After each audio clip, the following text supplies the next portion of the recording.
Честита победа, Светлио. Доста трудна, като че ли. Как изглеждаш от... Да, Спартак Варна са така сериозен отбор, има добри футболисти. Респект към тях, дойдоха и се опитаха да ни се противоставят, се поставяха доста добре. Но в крайна сметка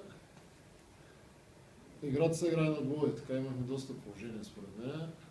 И съумяхме да Монката да отбележи един красив гол, който рядко се случва на стадион Дружба. Все пак усещаш ли се някаква умора от мача от сряда? Разбира се, само от сряда, вие не знаете да забравяте, те момчета са герои. Така 90% от тях играха миналата неделя, пътувахме до Голово.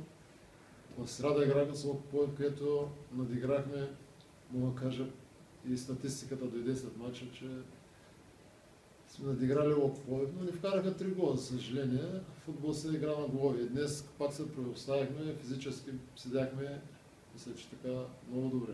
И момчетата, това, че са добре, не е само в причината в мен, че съм ги тренирал и така нататък, а основната причина в това те да са физически